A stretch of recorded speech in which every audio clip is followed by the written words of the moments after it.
over the dark night. She reached up to the sky of stars and caught the red-hot light of the North Star.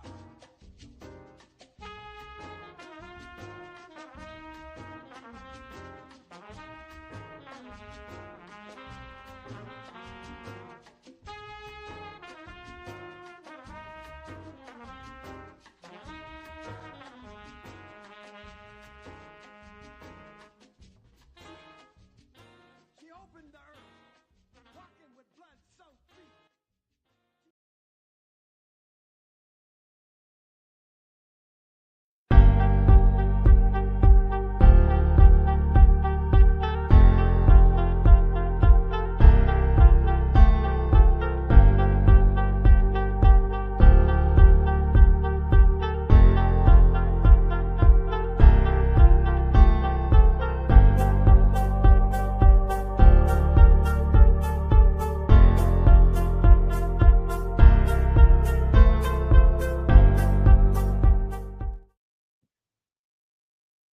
Good afternoon and welcome back. As always, as they would say in the country, Donald Trump done gone and cut a hog now.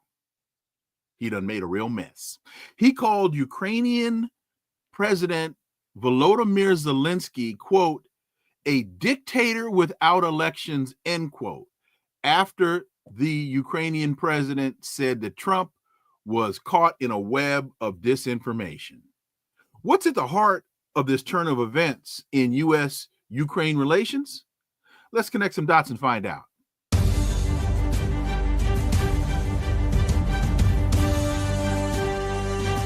Connecting the Dots with Dr. Wilmer Leon, where the analysis of politics, culture, and history converge. Welcome to the Connecting the Dots podcast with Dr. Wilmer Leon, and I am Wilmer Leon. Here's the point. We have a tendency to view current events as though they take place in a vacuum, failing to understand the broader historic context in which most events take place. During each episode, my guests and I have probing, provocative, and in-depth discussions that connect the dots between these events and the broader historic context in which they occur, thus enabling you to better understand and analyze the events that are impacting the global village in which we live. On today's episode, the issue before us is, with the installation of Trump Redux, the tide in Ukraine has turned. Why? Let's talk to my guest and find out. She's an activist and she's the host of the Misty Winston Show. Misty Winston, welcome. Thank you for having me. I appreciate it. It's good to see you. So here are a couple of quotes. Think of it. A modestly successful comedian, Volodymyr Zelensky, talked the United States of America into spending $350 billion to go into a war that couldn't be won, that never had to start, but a war that he, without the U.S. and quote unquote Trump, will never be able to settle, end quote.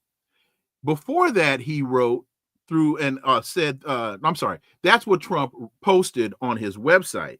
Before that, he said through his minions, the United States does not believe that NATO membership for Ukraine is a realistic outcome of a negotiated settlement.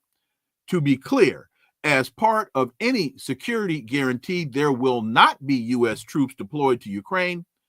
A return to Ukraine's pre-2014 borders before Russia invaded Crimea and eastern Ukraine, quote, is an unrealistic objective, end quote. Misty, there's a lot of truth in those statements, and it has caused an awful lot of consternation, not only on the Republican side, but surprisingly, on the Democrat side. Yeah, it's interesting to see how the Democratic Party has fallen from grace, right? And are now the party. I mean, you have Bernie Sanders currently on Twitter today pounding the war or the drums for war, which is fascinating to me. But yeah, I mean, and you're right. There is some truth in the statements from Donald Trump. Obviously, I do think it's very interesting timing. I think it's obviously self-serving because this is the guy who helped to fan the flames of the situation in Ukraine by pouring weapons into the country and, ramping up Cold War tensions. I mean, I know that in his first term, people often tried to say that he was controlled by Russia, the whole Russiagate nonsense that went on. But frankly, he was incredibly brutish on Russia. He was incredibly hard on Russia. And so he kind of helped to fan those flames. And now he's making these statements as if he knew all along that this was an unwinnable war, which is just, it's fascinating to me. But frankly, I think that, after watching nearly an entire generation of Ukrainian men being sacrificed on the altar of Western imperialism, I, for one, will be incredibly happy to see this situation end if, in fact, it does. Now, I do think we have to be very mindful of the fact that when empire ends one of these situations, it's usually just to start someone elsewhere. So I think we need to be very careful and monitor, obviously Iran is the likely contender there. But we need to be very mindful of those situations because, as we've seen numerous times, time and time again, Afghanistan's a great example. As soon as that situation ended, another one just ramped up. So I think that we have to be mindful of that. But I'm sure that most people who have been watching the situation in Ukraine and who knew from day one that this was an unwinnable situation for Ukrainians, I will be very grateful to see that end for them. I think that they have been used as cannon fodder in this, proxy war against Russia, a completely unwinnable proxy war against Russia. And so the ending of that will be a welcome reprieve. But just some things we have to keep in mind here, I think, moving forward. It amazes me, but it doesn't surprise me how upset mainstream Western media has gotten over these comments. And what I hear Donald Trump saying to Zelensky is, you're going to surrender. This is when he says, you're not going to be able to reclaim any lost territory. You're not getting into NATO. Those two things right there are two of the major security points that President Putin has been articulating. Well, not the land reclamation, but the NATO issue. Mm-hmm. President Putin has been saying that since day one. And then once the conflict started, then Putin started saying, we're not giving anything up. You started this mess. We're kicking your butt and we're keeping what we get. That's called war. Last I checked. Yeah. So it's just amazing to me how discombobulated everybody now. How can he say this? These are Russian talking points. Well, they may be, but that doesn't mean they're wrong. Right. If Putin says 1 + 1 is 2, am I it's supposed 2? Oh, that's the Russian talking point. So now 1 + 1 is 4. No, I think that's kind of what they expect from people at this point. And they've spent a great deal of time, kind of creating the boogeyman of Vladimir Putin. He's this existential evil and, he's, this crazy dictator, this madman. And I think anybody who's been objectively paying attention to the situation knows that and listen, I'm not saying that Vladimir Putin's a good guy. Clearly he's not. I don't think you don't reach that level of power without being kind of a psychopath. Like you have to be a pretty terrible person to reach those levels of power. So I'm not in any way, and I hate that I even have to preface these statements with some kind of a qualifier. Exactly. Because in fact, I had this conversation with my students this morning I'm sorry to interrupt you, but to that point, because one of my kids asked me, are you Russian? I said, I don't think so. It doesn't. I said, and I'm in a political science class. And so I said to my kids, look, we're political scientists here. We have to get our emotions out of the analysis and deal with reality. A broken clock is right twice a day. And this is one of those days for Donald Trump. What he's saying is correct. And what Putin is saying is correct. Yeah. And my folks taught me the one thing about right, it's always right. Continue. I interrupted you. I'm sorry. Please never apologize for interrupting me. I tend to ramble, so feel free. But yeah, I think that's what I think is so. And as you know, we've had many discussions about this. I'm somebody who's always been fascinated by propaganda, the way that it's used, the way that it works, that kind of thing. And I think that you can tell in these situations just how pervasive and how effective it really is in this country, because you have people who it doesn't matter. And you mentioned if Putin said 1 + 1 is 2, does that mean I'm supposed to believe it's 4? And it's really bad with Donald Trump for a certain segment of the population. They talk about Trump derangement syndrome. And listen, I am no fan of Donald Trump, but when he's right, he's right. And you just have to concede that point and move on. There's plenty of things he's wrong about that you can throw a fit about. Trust me. But when he is actually doing something that is objectively good, and again, we have to keep in mind intention behind it. What's coming up ahead of us? What are the plans for the future? What is this kind of, setting up? Those obviously you have to be very skeptical. You have to be very, just keeping an eye on those things and really being hyper vigilant around these types of situations, obviously. But I think that this situation in Ukraine, and I know that you called it out from day one. I myself called it out from day one. This was a massive, it was set up to be a massive failure for the people of Ukraine. And we have seen the way that they have been completely obliterated and devastated by this situation. And everybody knew that that was going to be the outcome. And frankly, I'm not entirely convinced that that wasn't what the US was hoping for. I mean, really, they were just hoping to, damage Russia economically and militarily. I think that they have done that to some extent. They wanted to, have that war, so that they can continue the money laundering scheme that every war is. And they wanted to have a way to be able to continue to paint Vladimir Putin as this crazy, madman dictator who just woke up one day and decided to, invade Ukraine with no cause. And I think that it's been very effective. And I think that, painting Donald Trump as a Russiagate stooge, that was also very effective. But yeah, I mean, watching Trump derangement syndrome and all of that stuff play out in front of us is really kind of terrifying, because I think, again, it just underlines just how good they are. And by they, I just mean the powers that shouldn't be, the powers that be in this country and around the world at propaganda, of, managing narratives, of manipulating the masses. They're very good at this game. And unfortunately, I think that we're seeing that play out right now. We have, again, Bernie Sanders beating the drums for war, which is, incredibly fascinating to me to watch that play out, simply because it's Donald Trump calling for an end to it. And to that point, we could do an entire show about Bernie Sanders. Yes, we could. The sheep herder, the bell cow. But we'll let T. Hill makes a very good point. How can you trust a con man? Everything he says has to be fact checked. Well, how can you trust a con man? You can't. No. That's why you fact check. But when you fact check and you find that he is actually speaking fact, you have to concede that, well, the world is round. It is not flat, and the earth does revolve around the sun. I mean, you have to admit those things. You made I thought a great point. You said, what are the plans? One of the things we have to look at is, what are the plans for, wait a minute, what facts? What facts, Zhao Yun, you ask? What facts? Ukraine started the fight.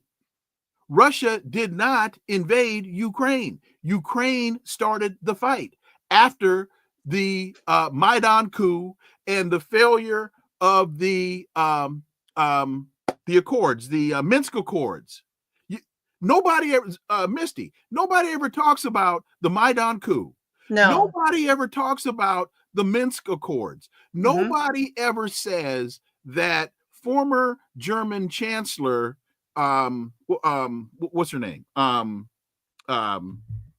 former Chancellor of Germany, her name will come to me. I'm terrible at names. Yeah, her name will come to me in a second.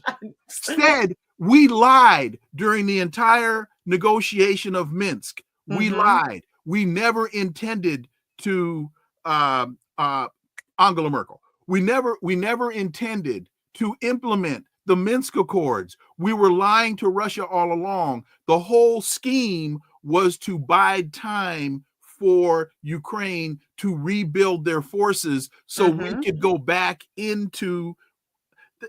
So Zhao Yun, I mean, there are a lot of facts that obviously you ain't hip to. That's why you listen to the show. Anyway, so you asked, what are the plans for the future? that's a very important question, because a lot of us believe that Donald Trump is trying to bring it into Ukraine, so he then will have a stronger force to go into China. That's a ridiculous, idiotic plan. But that doesn't mean that it's not the plan. Let's just continue the massacre in Ukraine because Donald Trump's reason for ending it is dishonest. No, end it and then deal with it. It's very similar. I've said this, I think, to you. Joe Biden ended Afghanistan so that they could go into Ukraine.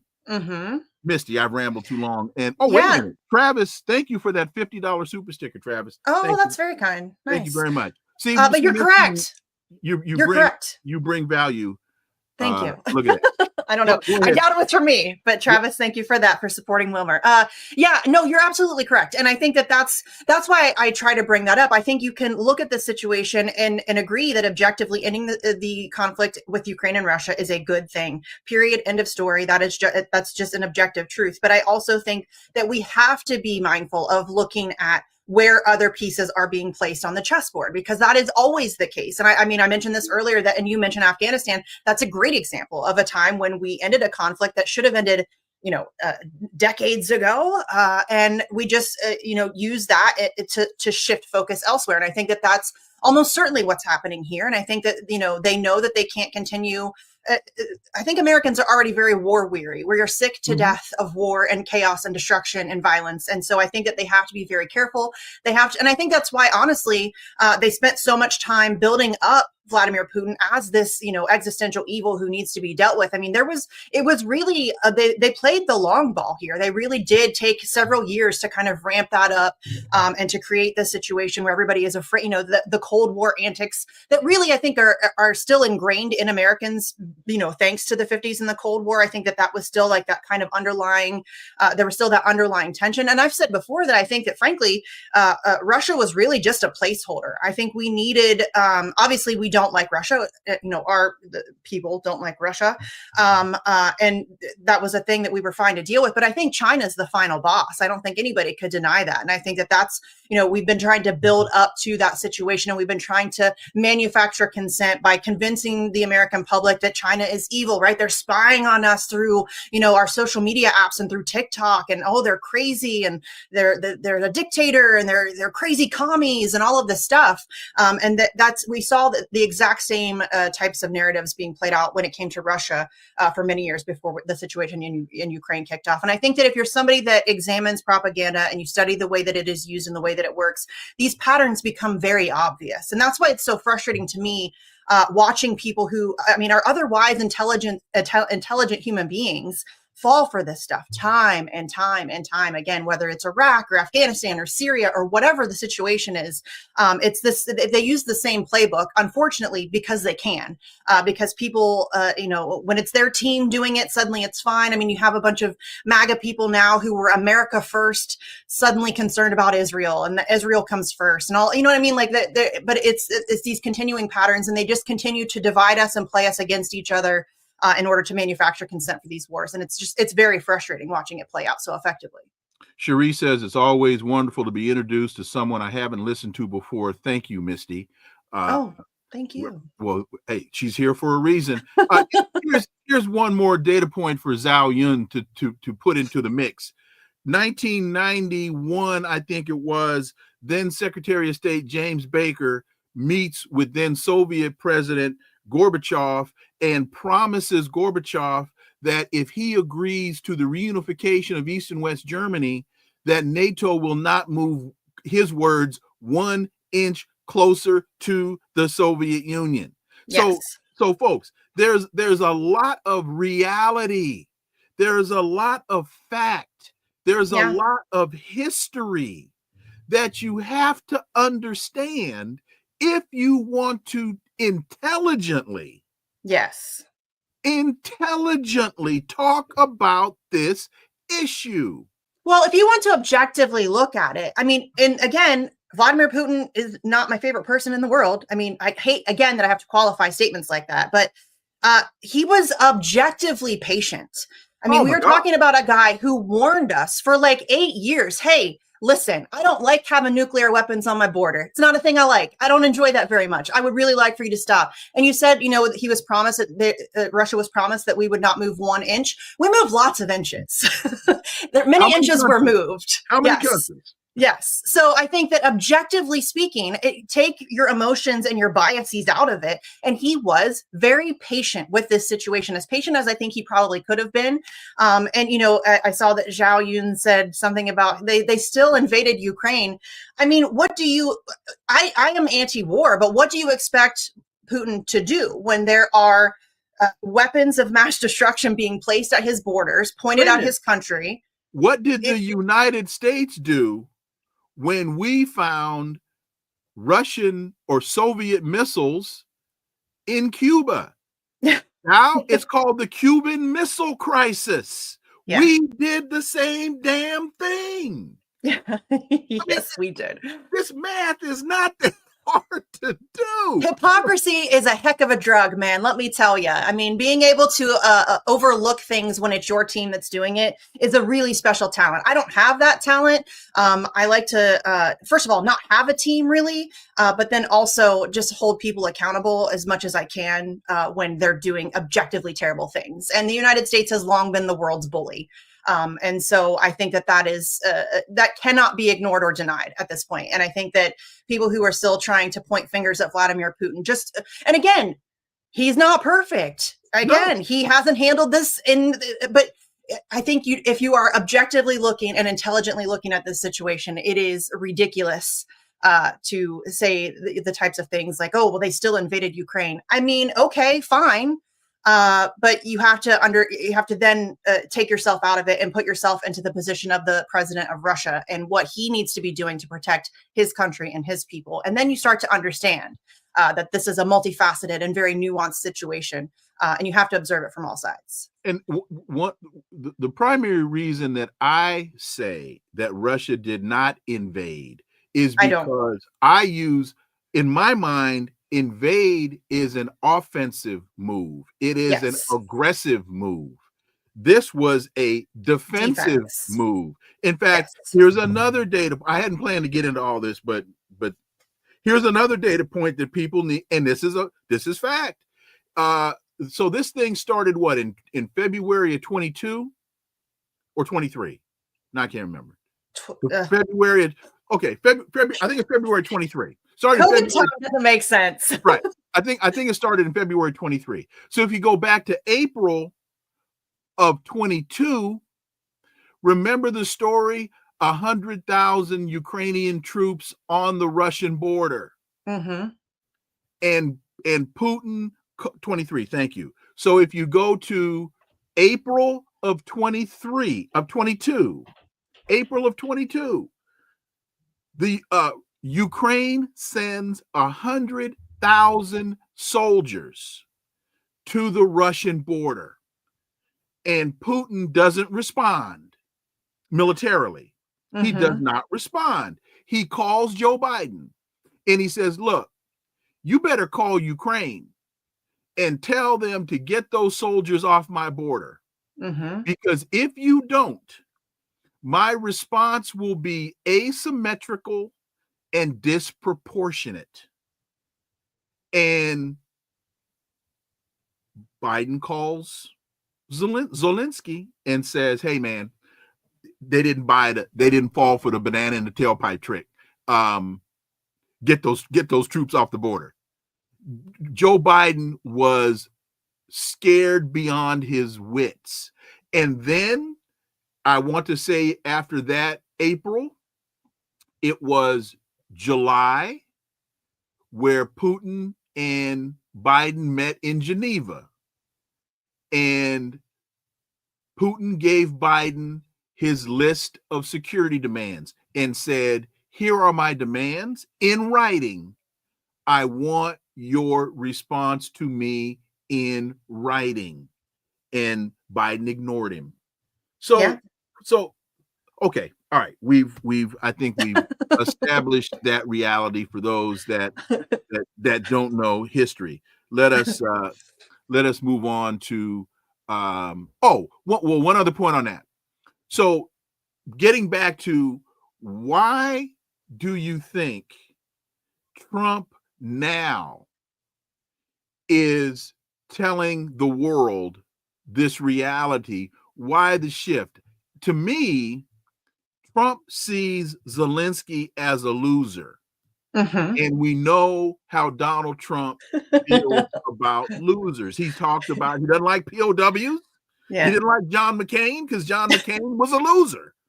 So your thoughts, and then we'll move on. Yeah, I think that it's a little bit of that. I really think it's not Donald Trump's call. I think there are other people making those decisions for him. And he's just, obviously, I think as all presidents, he's just the forward-facing puppet for those who have actual power. And I think that the Ukraine situation has simply run its course. I think that it did its job for the moment. Again, I think that there's something else that they would like to shift their energies to.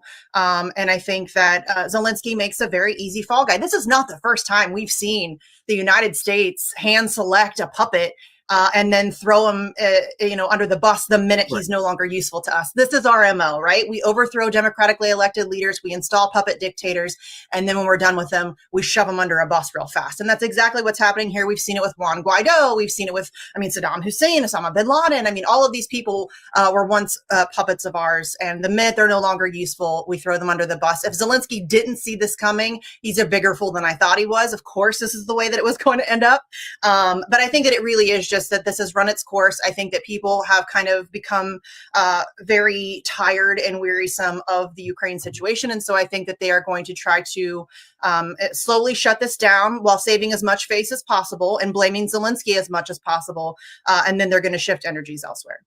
And I also think that there's another matter here, and that is Scott Ritter made the point that if Kamala Harris had won the election, Scott said he gave us 4 to 6 months before we'd be in a nuclear war in Ukraine, because she, following Biden's lead, could not figure out a way to extract ourselves from the mess we started and then still be able to spin it as a win.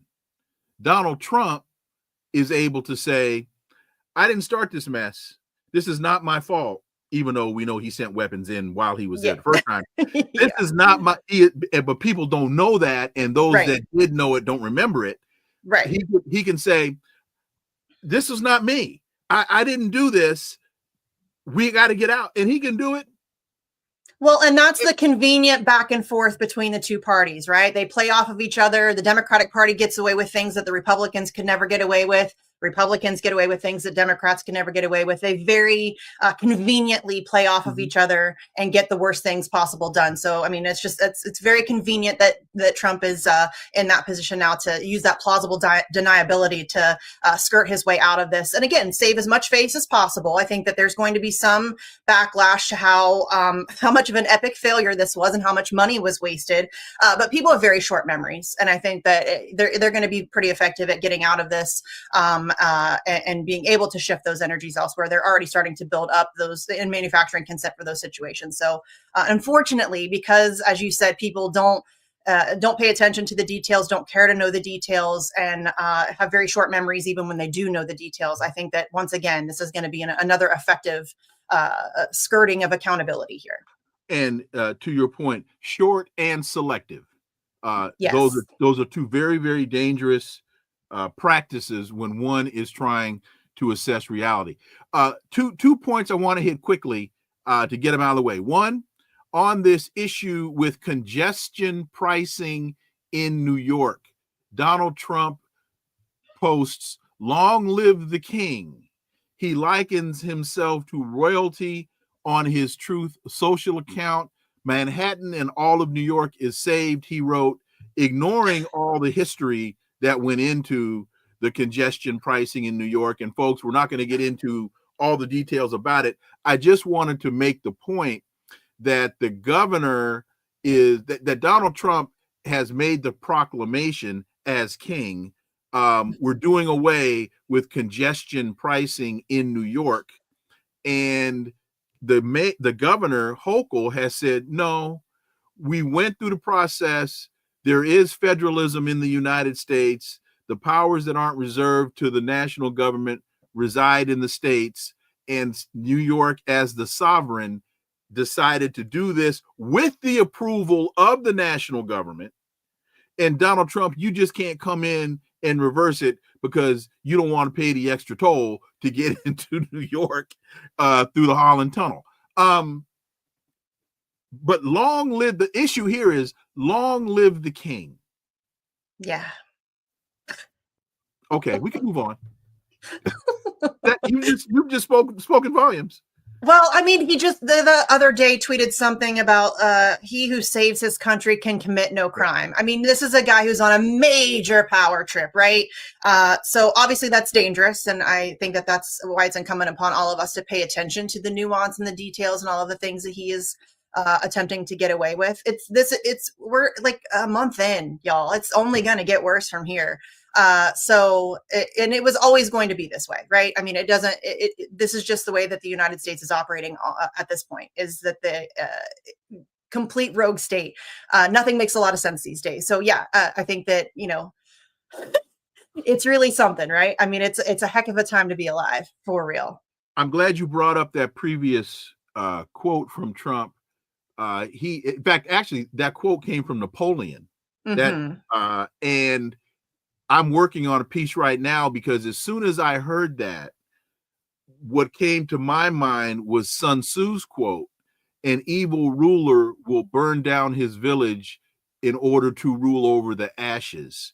And that's what because oh shoot, once again I just forgot the guy's name. Steve Bannon told us in 2016 that the mission of the Trump administration is the deconstruction of the administrative state. Mm-hmm. And a lot of people didn't get that. And where did Steve Bannon go after the Trump election? He went to Brazil. And Bolsonaro, he got Jair Bolsonaro elected with the same rhetoric.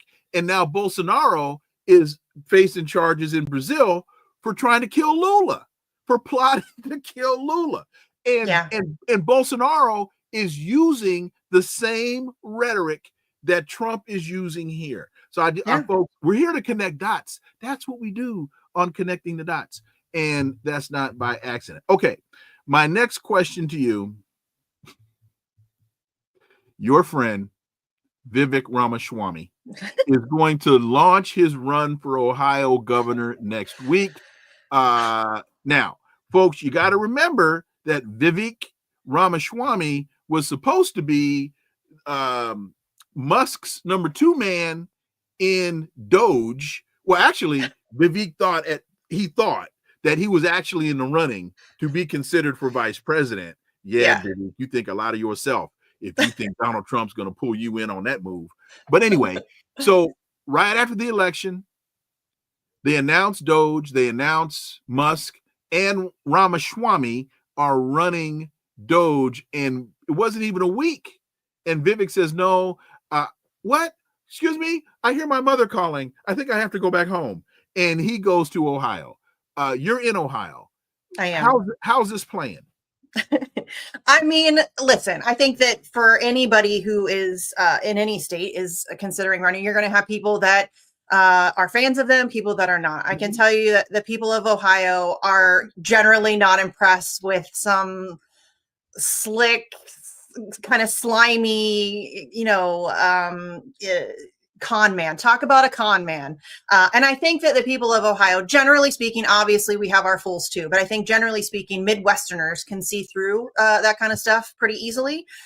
So obviously he's going to have some support. He's got name recognition. He's got, it remains to be seen if he's going to have full Trump backing. We don't know exactly what happened between him and Elon Musk, why he left Doge, all of that stuff. I have a feeling that there's probably some tension.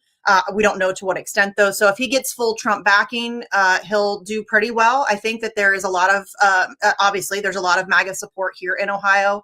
And so I think that that might bolster him slightly, but that remains to be seen if he will have full Trump backing, if Trump will really go to bat for him on that front. But I think that it's going to be interesting to see how Ohio really responds to him. I'm going to attempt to go to some campaign events and just get a feel for the crowds and things like that. But yeah, I think that it's, I personally think he is a very obvious and kind of unapologetic con man. I think that if you look at the way that he ended up making all of his money and all of that stuff, he is a very obviously very he's just not, in my opinion, he is a very disingenuous and creepy kind of a guy. And I can, if I can pick that out pretty quickly, I think that a lot of Ohioans are also going to pick that out. So there might be some places where he plays well. I think that he might do okay in some of the more rural areas if he gets Trump backing. But it really just remains to be seen. But I think as far as I'm concerned, he couldn't be a more obvious used car salesman, basically. And let me say, I believe you are spot on. And that the adjectives that you just used, slimy, slick, I met him in July in Milwaukee. And I am one who, when I see you, when I shake your hand and hear your voice, I know immediately what your game is. And the only times I've never been burned following those sentiments. I've only been burned when I haven't. Mm-hmm. And that guy, he's a bad imitation of Bobby Jindal. Yes, with some Obama in there. He likes to plagiarize Obama's speeches, so I feel like he's trying to kind of play that. I'm very charismatic. Look at me. You know what I mean? Like he's pretty. He's gotten pretty adept at that little front that he puts on. In fact, Indy at In makes a very good point to you. Indy, it's a friend of mine. Don't denigrate used car salesmen. Fair. Because I know some very good ones. That's fair. When I buy some of my cars, I got some very good ones. So yeah, what did a used car salesman do to you, Misty, to make you that angry? I've never been burned by a used car salesman. I'm just using the turn of phrase. But he's a cheap version of Bobby Jindal, and Bobby Jindal was horrific. Yeah. Yeah, I mean, and I think again, it's incredibly obvious, and I think that there are clearly some people who like him and who try. It's bizarre to me because, but I'm often met with that because I, like you, I mean, not to like toot my own horn or pat myself on the back, but I feel like I have a pretty good gauge. I'm a pretty good reader of people, and he instantly came off as very slimy. He's very snake-like. I feel like he's very, sticks his finger and sees which way the wind is blowing, and that's the direction that he goes. He's very opportunistic.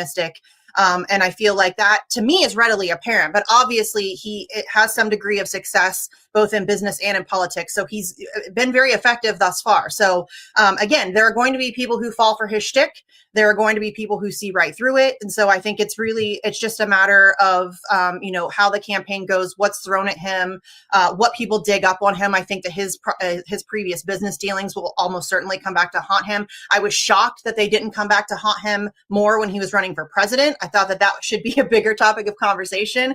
The way that he really, that is the definition of slimeball, to take advantage of people the way that he did. So I think I think those things probably didn't, because nobody saw him took him seriously, a viable threat, and they're holding their fire until they need it.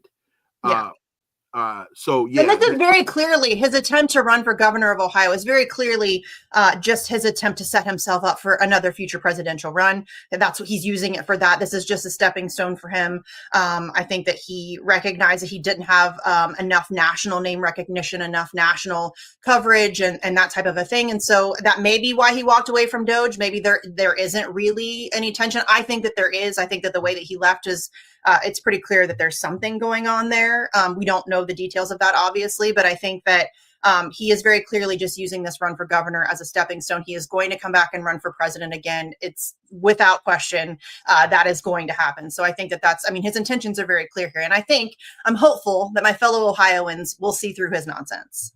I'm going to use a political science term here, and you all might want to write this down or look it up later. The guy's a turd. Oh. I love the word turd, and I love you for using it. Fantastic. Let's move on to some more serious. I wanted to get Vivek out of the way as quickly as I could. But again, with you as an Ohioan, I wanted to get your take on this. It looks as though the moving now to Palestine, it looks as though the Zionist military in historic Palestine, they're shifting their focus from Gaza to the West Bank. Electric Intifada reports that since around January, over 40,000 Palestinians have been forced to flee their homes in a number of refugee camps in the West Bank, and wanted to get, I know this is an issue that you follow very closely. Your thoughts on what's going on right now. I mean, completely unsurprising. We all knew that this is where it was going. I mean, they had been attacking the West Bank sporadically. I think that they had to kind of, again, slow walk this. They had to kind of run the long game here, because if they just went and out attacked the West Bank, there was going to be a huge amount of outcry about that, because they're not supposed to do that. But Israel does not like to follow rules. They think that they are above it. And so I think that this was the logical conclusion of where this was headed. They've already destroyed Gaza. They've, killed, we really don't even know how many people. The death count varies wildly depending on what source you're looking at. I think that it is just impossible to even be able to gauge where we're at on that, because many people are buried under heaps of rubble. So they have slaughtered a significant amount of the population of Gaza, and are now moving to the West Bank. And I think that this has always been the plan. This is the Greater Israel Project. I think that is, something that they've not been particularly shy about. I mean, that's what is so amazing to me about this, is that Israel has been very loud and very upfront about what their goals and intentions were here. And people will still clutch their pearls and act as if you are a horrible person for suggesting that Israel is running a genocide / ethnic cleansing in order to take over the land and continue the Greater Israel Project. They're not shy. I have an entire thread on Twitter where I go through high-level Israeli officials and their affiliates and their proxies and their spokespeople, all being very upfront and honest about what the goal is and what the intention is. So it's always very frustrating to me that there are still people defending it. It's beyond my ability to comprehend being able to watch a genocide being live streamed to you every single day for, where are we at now? Like 18 months or something like that. Like it's wild to me that there is anyone who can watch the devastation that is being, I can't see another child blown to bits or being pulled from underneath rubble. It's horrific. And the idea that we still have people defending it is genuinely beyond my ability to comprehend at this point. And one of the things that gets me is how journalism has lost its context. Yes. And what I mean by that is, so 4 more, I think, bodies of captive Israelis were turned over today by Hamas. And yes, folks, any loss of life is horrific. And when I heard that those individuals' bodies had been turned over, when I heard that they I prayed for the souls and I prayed for their families. But thousands of Palestinians are being released from Israeli prisons.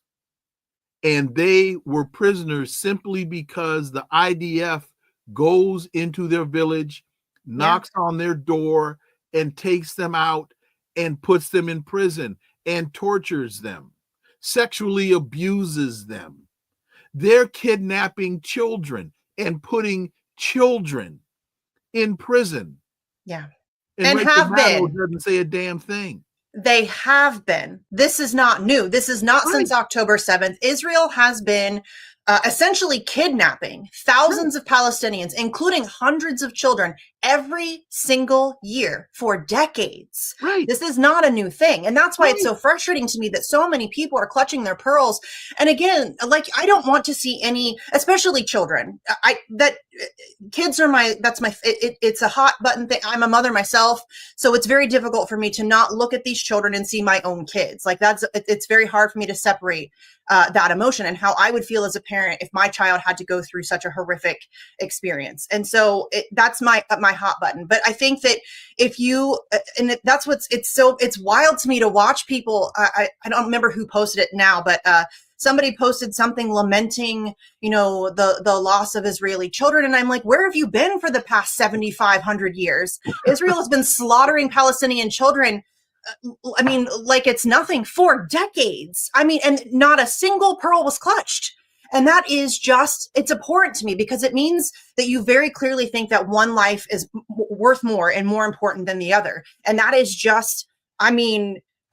morally horrific, but it's just ridiculous on all fronts. And the idea that there are so many people who are able to make those moral justifications and who are able to, do the mental gymnastics that it takes to justify the mass slaughter of thousands of Palestinians across probably millions, really, over the span of decades. I don't have that ability to just look the other way and justify that. It's never going to be okay.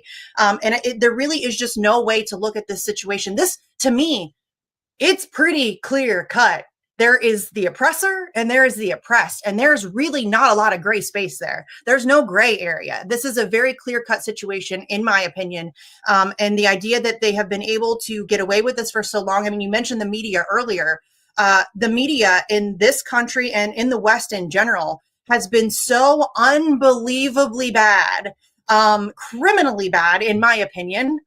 Obviously, they run cover for power and they manufacture consent for war and they run pharmaceutical ads and take all their money and all of that stuff. But the idea that Western media has never once even pretended to care about the people of Palestine or even really covered it. I think most Americans prior to October 7th had no idea. And I've seen many, many people post on various social media sites where they've said, I'm Jewish and I had no idea that this is what was going on, that this is what, the state of Israel was doing to the people of Palestine. I had no idea that there were checkpoints and that they were monitoring what food was able to go into Gaza. And they literally did studies to see what was the highest or the lowest caloric intake to sustain life. And that is all the food that they allowed into Gaza. That is insane that is taking place in modern times and nobody covered it.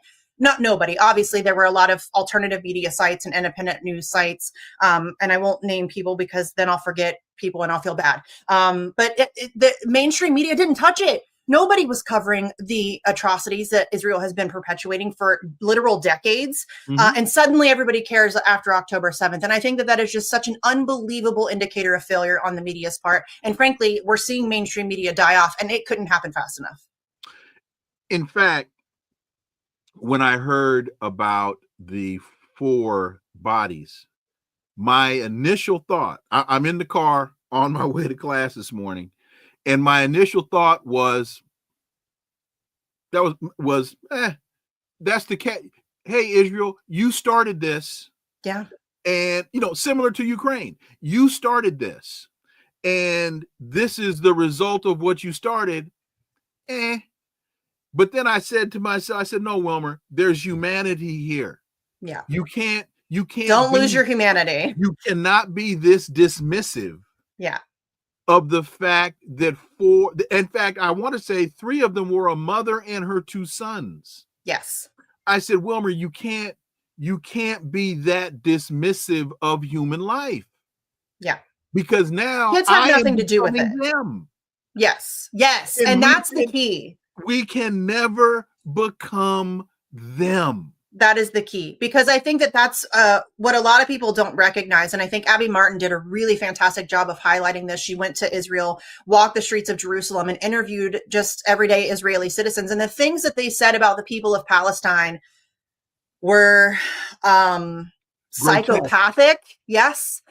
Grotesque is another great word. They are very much victims of propaganda. They have been force fed this from birth that they're the. But wait Go a minute. ahead. Here's my, and I've asked this of a lot of Jews. To your point, they have been propagandized. Mm-hmm. But if Abby could have asked the question, the Holocaust, never again. How can you, that Jewish person walking the streets of Jerusalem, how can you be so wedded to the Holocaust narrative, as horrific as the Holocaust was, but back and engage in a Holocaust against another group of people? I have a really terrifying answer for you. I saw somebody post about it on Twitter the other day. Never again means just Jews. Right. That is what somebody posted. It's just for Jewish people. And right. They still perceive themselves as perpetual victims, and they still feel as if they are God's chosen people and that is their land, and that right. they are being victimized by the people of Palestine refusing to leave and all of those things. And so I think that's they themselves, and I think that psychologically, I love trying to examine the psychology of things, and I think psychologically that is endlessly fascinating, because to your point, if you know that is what your people have experienced, and you know the devastation that caused, how you could ever justify expressing that onto other people is, again, as we just said, they've completely lost their humanity. But I think that this is decades of mind manipulation. This is decades and generations of propaganda being incredibly effective. It's horrifically sad. And I know that there are millions and millions and millions of Jews around the world who absolutely stand against what Israel is doing. And I think that, to me, those are the single most important voices in this whole situation. The anti-Zionist Jewish voice right now could not be needed more. And I think that there are Jews for Peace, and there are a whole host of people and organizations. You see the Hasidic Jewish, they're all over the place. They're trying to renounce what's going on and remove themselves and say that not in our name. We this is not how we want to be represented. And I think that is extremely vital and extremely important. So I think I think that there's still this knee-jerk reaction from some people to equate Zionism with Judaism, and the Correct. two are not the same. Zionism is a political ideology. Judaism is a thousands-year-old religion that has been practiced peacefully across generations. So Zionism is the problem. It is not Right. Judaism. And I'm very much atheist. I don't like religion, organized religion. I think it's very divisive. But I think that making those distinctions and recognizing that Zionism and Judaism are not the same thing, and that one is very much a problem and the other is just, again, a peaceful religion that has been practiced across generations with no issues whatsoever. And in fact, Jews and Muslims were living peacefully in that area for a very long time. So I think that that's a very important distinction to make, that there's still that whatever that need is. I think that some of it is genuine anti-Semitism. And people just don't like Jewish people. And so they want to equate the bad thing with Judaism, but it is, in fact, Zionism. It's a completely separate belief system. And I'm glad you made that point, because as you know, my question was rhetorical, and I was going to make that point, and you made it for me. So thank you very much. So now let us move over to the issue of Julian Assange. And in May of 2024, Donald Trump said that he would give very serious consideration to pardoning Assange if he were reelected. Is a pardon for Assange still a viable option? I know you are very, very close to the Free Assange movement. And so where is the movement now that Assange is back in Australia? Well, thankfully, he has in fact been released from prison after, over a decade of various forms of incarceration, frankly, torture, and all of the things he had to do with. So he was allowed to plead guilty to one charge under the Espionage Act, and then, thanks to that plea deal, was released and sent back home to Australia, where he is, I'm sure, trying to recover from that ordeal. As far as a pardon goes, it could really go either way. Listen, it's the literal least that Donald Trump can do, frankly. This is a guy, I just want to remind everybody that it was under Donald John Trump that Julian Assange was spied on in the Ecuadorian embassy through UC Global, which was paid for by Sheldon Adelson, and information was then funneled back to the CIA. It was under Donald John Trump that plots were developed to either assassinate or kidnap Julian Assange from the Ecuadorian embassy. And it was under Donald John Trump that Julian Assange was, in fact, arrested from the Ecuadorian embassy and thrown in Belmarsh, which is often likened to the Guantanamo of the UK.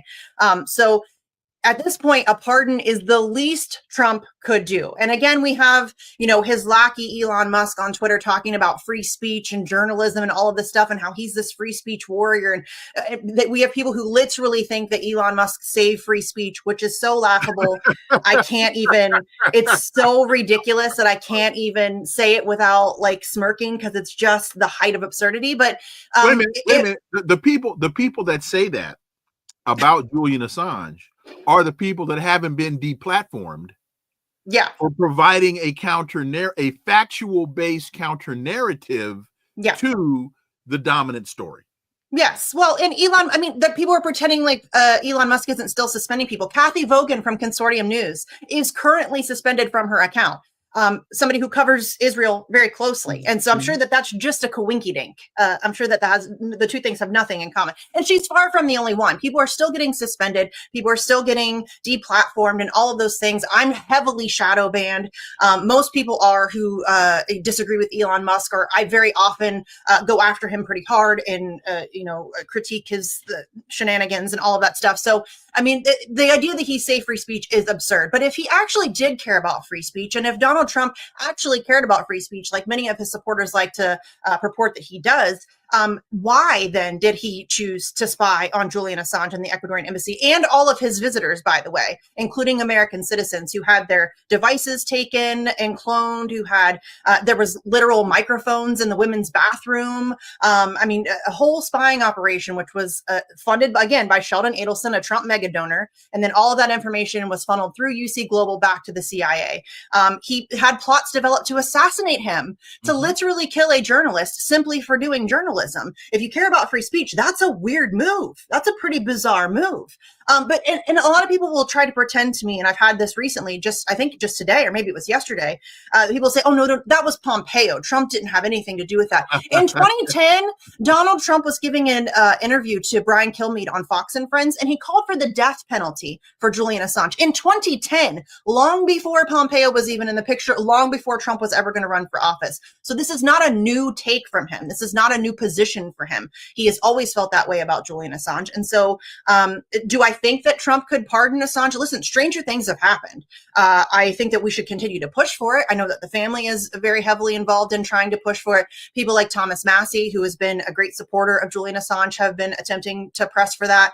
I would love to see it happen. Do I think it's likely? Probably not. But I think that we should certainly continue to press for it. Julian Assange should have never spent a single day in prison. He should have never spent a single day under house arrest. He should have never spent a single day in the Ecuadorian embassy. Julian Assange was performing the act of journalism. And we should mention that WikiLeaks has never gotten it wrong.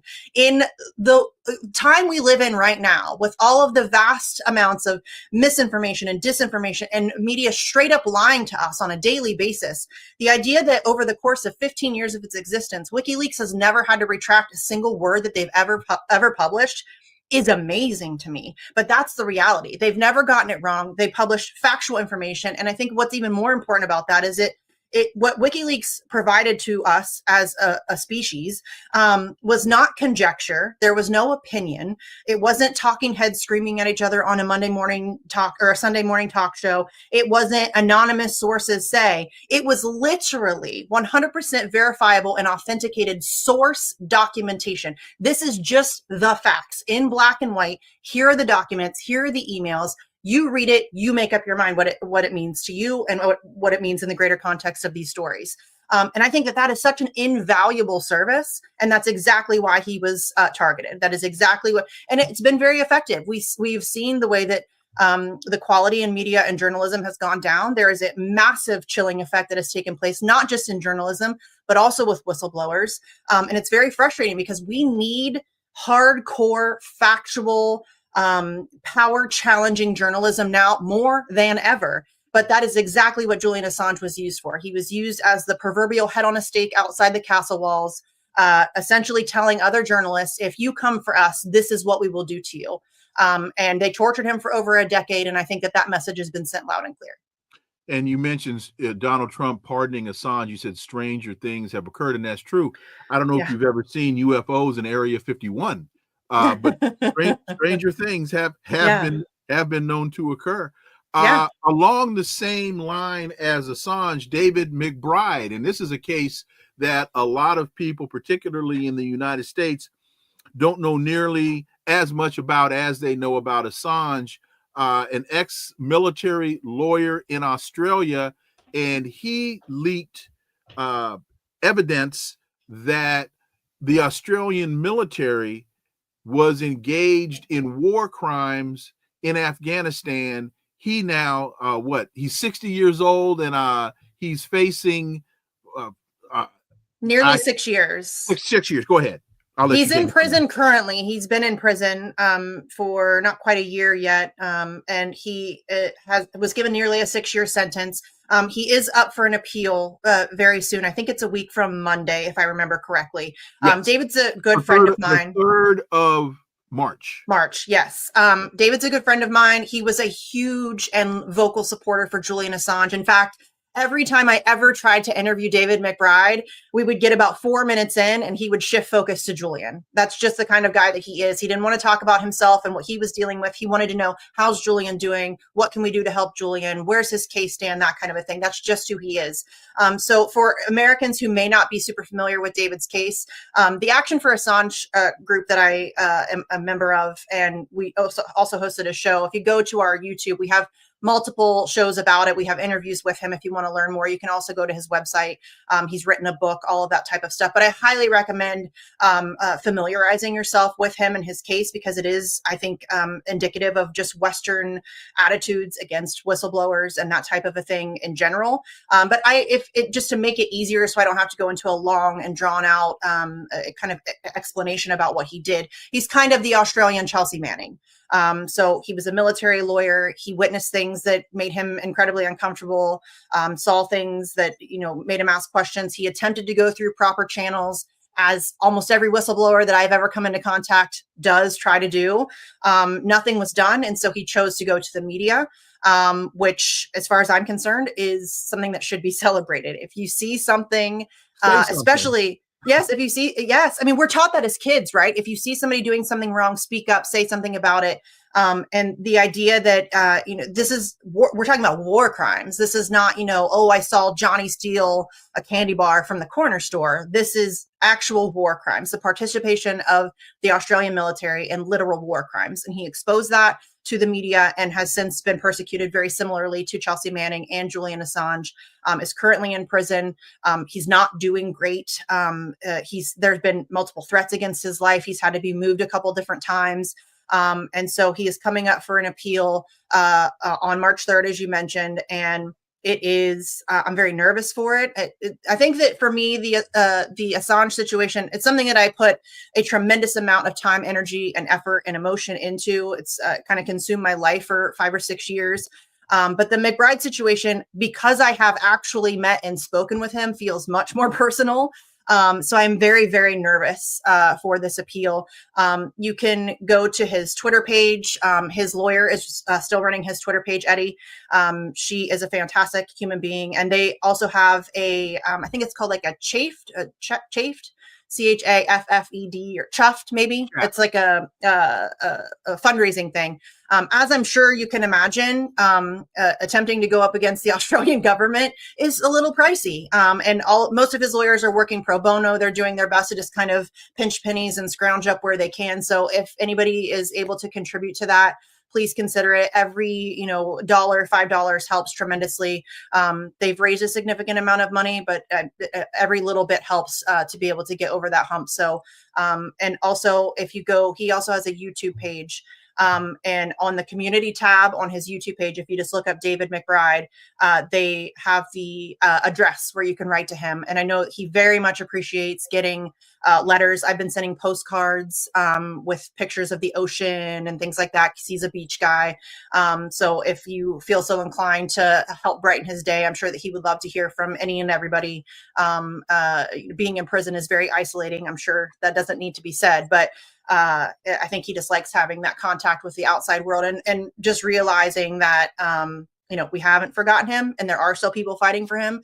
And I know that the American audience is probably not as familiar with his case, but again, cannot recommend enough familiarizing yourself with it. I think the United States, I should mention too, has been incredibly involved in his case and in his trial. In fact, they swooped in on the last day of his trial and decided that David wasn't going to be able to use his exculpatory evidence. And they literally picked it up off of the table from his lawyers and walked out of the room with it. And that is when David had to kind of throw in the towel and be like, I have no choice here but to plead guilty, because the United States decided to swoop in and declare national security and prevent him from using evidence, because, the United States and Australia are very heavily entwined. So, yeah, he is suffering tremendously in prison. It's a very difficult run for him. And he's another person who shouldn't have ever spent a single day in jail. Whistleblowers should be celebrated. Whistleblowers should not be prosecuted, in my opinion. And I have MSNBC on in my office here. And there's now a scroll across the screen that the news conference that was scheduled between Zelensky and the U.S. envoy to Ukraine has been abruptly canceled. And interesting. That tells me this thing is deteriorating quickly. Just as a data point. And Misty, thank you. You are always so gracious. This feels like we're back at Sputnik, and I know I miss it. all we need is Garland, yeah. And we could really have a party.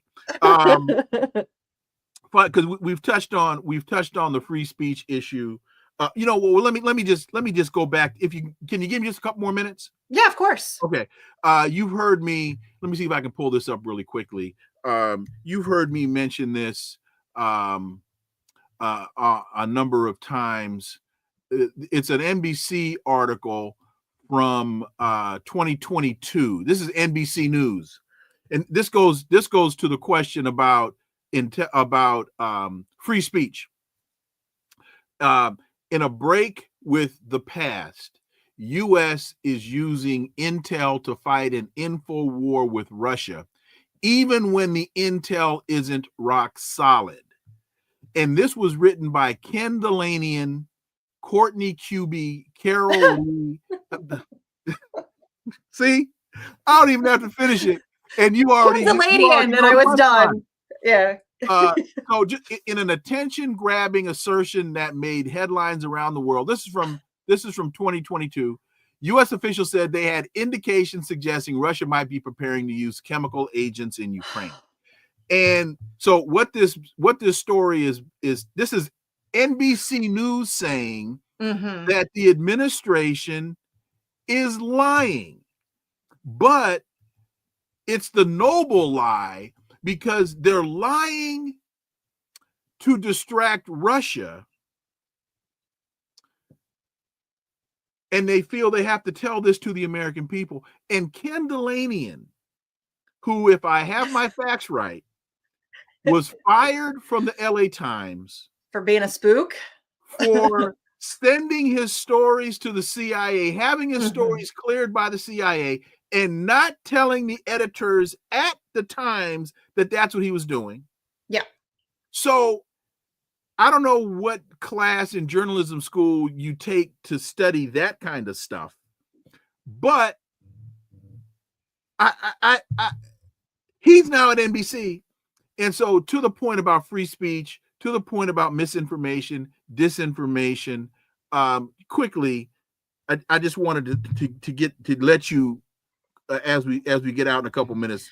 Well, he's far from the only journalist who does that. And in fact, WikiLeaks exposed dozens of journalists in the course of the 2015-2016 campaign run of Hillary Clinton.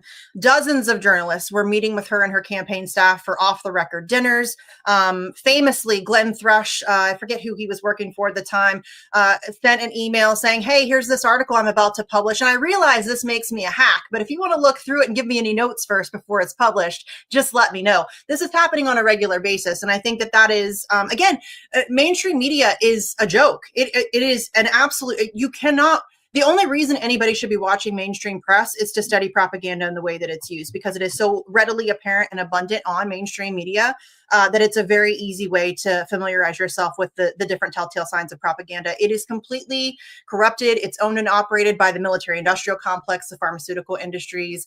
It is just running cover for power. They don't even hide it anymore. This isn't even Operation Paperclip anymore. They just have former CIA agent as a paid contributor on MSNBC and Fox News. Like, they just hire them now out loud and in the open. So it is not an unbiased source of information. And in fact, I think, in my opinion, mainstream media is one of the greatest threats that we face in this country and really across the globe, because they are the ones who are running cover for power. They're the ones manufacturing consent for these wars. They're the ones who are manipulating the masses and selling these lies and manipulating these narratives. So I think that's, again, that's really just indicative of how bad press has gotten in this country and around the world. And I think that's why we need somebody like a Julian Assange and an organization like WikiLeaks. If I had my way, there would be 1,000 WikiLeaks all across the globe doing nothing but exposing people in power. That's the way that journalism should be done. It should be critical of power. It should never bend the knee to power. Access journalism shouldn't even be a thing that we can utter. Journalism should always be about exposing the powerful and being the eyes and ears of the people. And I think that has been completely lost. I'm not sure that it really ever existed in terms of mainstream media in this country, but we have pockets of it. I highly recommend that people support those pockets of independent press where you can. I'm not going to name anybody. Find somebody that you like, that you trust, and that you enjoy, and support them. I'll name one. There you go. Yes. I mean, find those people that you genuinely trust and support them however you can, whether it's financially, sharing the work, getting the word out. All of those things are very helpful, because we need that stuff now more than ever. And I think that, we have these people pretending like, that we have free speech and that we have a free press. And it's just not true. And I'm not sure it ever has been. And I think that we now have these, that's why I think the people like Elon Musk and Donald Trump are so nefarious, because they present themselves as, somebody who stands for those things and somebody who is a friend of the people and who is fighting to get their rights back. That's not what they're doing. And I think that in this, unfortunately, right now, and maybe always, people are not bothering to look at actions. They hear the pretty words, and that's enough for them. As long as you're pandered to, I feel like a lot of people, that's good enough for them. If you're saying the things that I like, then that's I'll support you. And you can't do that, because all politicians, but right now, Donald Trump and Elon Musk are saying one thing and doing another. And I think that is, it's unfortunate that so many people are falling for it. It's not new. People fell for it with Joe Biden. People fell for it with Barack Obama. People fell for it with George W. Bush. And that's just, I don't know how we get past that. But to me, I think that the issue of free speech, and I've long said this, the issue of free speech is the front line for literally everything. It doesn't matter what you care about. You want to end the wars. You want to get a better education system. You want healthcare. It doesn't matter what you want. If you cannot educate yourself and others, speak freely, enter into discourse and dialogue, have open discussions, listen to countering opinions and differing views. If you can't do that, you can't effectively fight for anything. So to me, I think, and I realize I'm biased because it's kind of my pet cause and it's what I've, dedicated so much of my life to. But to me, I think that is the front line for everything else that we face. And I feel like not enough people are paying attention to it. I realize that there's a lot of reasons for that. The issue of free speech is kind of abstract. It's not, hey, I can't feed my kids today. You know what I mean? Or, hey, I can't pay my power bill, or my tire's flat and I can't afford to get a new one. And a lot of people are dealing with those issues. And so I realize that it's difficult to even think about free speech and the implications of it, but we really need to, because we are drastically close to losing it entirely. We really don't have it now. But we've seen the anti-Semitism stuff that Donald Trump is wanting to go into. He wants to deport people for being critical of Israel. And that's not new. This is something that people have been trying. I mean, there was a speech and language pathologist in Texas years ago who was fired for refusing to pledge allegiance to Israel in Texas. So this has been happening for a very long time, but it's continuing to escalate. And I think we really have to focus on this, and we really have to be aware of the fact that right is very quickly being taken away from us. You mentioned Trump and Musk and how they're playing on, my words, not yours, playing on the emotions, and playing on the races. I mean, I wrote a piece that has come out a number of places now. It's entitled "When They Tell You About Themselves, Believe Them." Yes. And it opens with the quote from Lindsey Graham: "Donald Trump is a racist, xenophobic bigot." So my point there was, not only was Lindsey telling you about Trump, he was also telling you about himself, because he's supporting this guy. Yeah. And one of Trump's lines has been to his followers, "They're coming at you through me." He presents himself as this sacrificial lamb and this defender of the downtrodden. They're coming at you, poor and working class people. They're coming at you through me, the millionaire. You mentioned also that people need to listen to varying opinions. Not only do they need to listen to varying opinions, but then they need to ask honestly, well, yes, why do you feel that way? Yes. And engage in dialogue, not diatribe. Why do you support Donald Trump? Please explain that to me. And you'd be surprised. You would be surprised of the answers that you will hear. I live in a small town, Ohio. I'm surrounded by Trump voters. They're not bad people. And it's like, and especially I've noticed this on the left, and I'm sure that it happens on the right as well, but it feels to me that and I hate even speaking in terms of left and right, because that's really archaic at this point. It is legitimately, it's top and bottom. It really is not left and right. Yes, we have to get past it. I also wrote a piece a while ago called "The Dangers of Binary Thinking." Yes. For the African American community. Yes. These constructs no longer work. No. And they only were ever intended to divide us. That is the only intention ever, was to divide the people. We're much easier to control when we're fighting amongst ourselves, right? And I feel like there is, at least on the left, there is this attitude.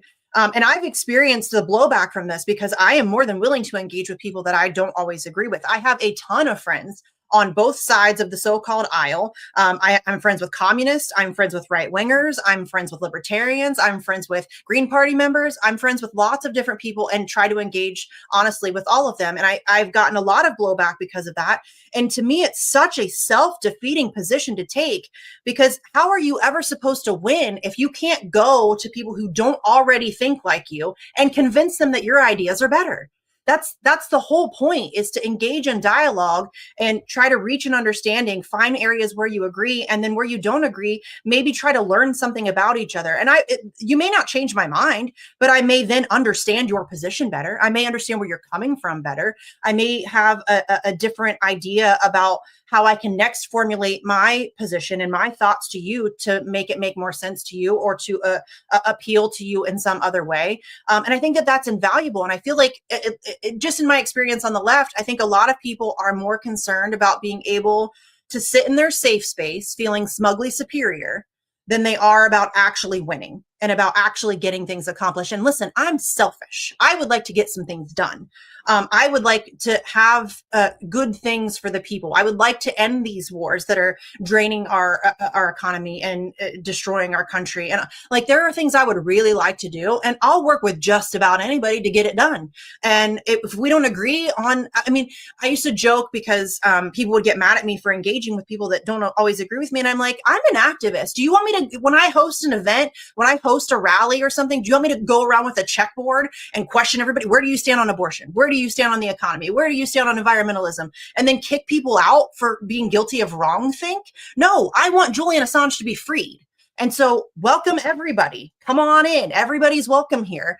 And I think that's I think an attitude that has been lost. We have decided that we would rather silo ourselves into our safe spaces than actually engage in genuine conversation. And we're the worst for it. And I really wish that those attitudes would change. Well, let me say finally, because this applies to both your efforts and your platforms as mine.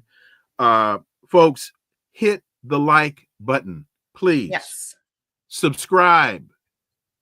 We're Share. trying to share. We're trying to hit 10,000 here. And we should have done it by a long time ago, but we haven't. And we're trying to get, also donate via the super sticker. Whatever amount you can, whether it's Connecting the Dots, whether it's the Misty Winston Show, please, folks.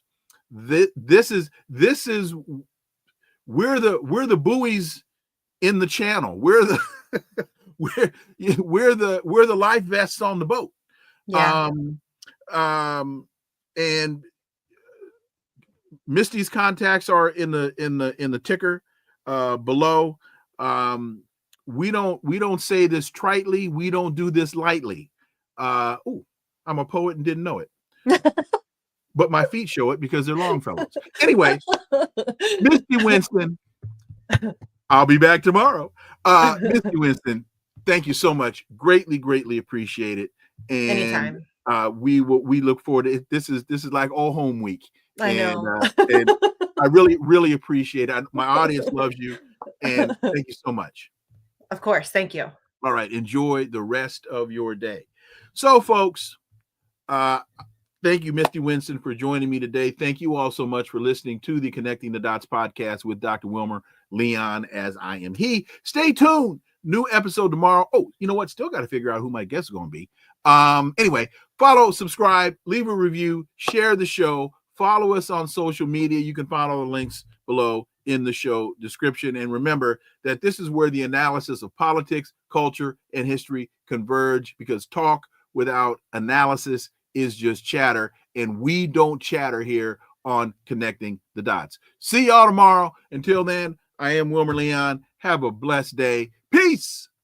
I'm out.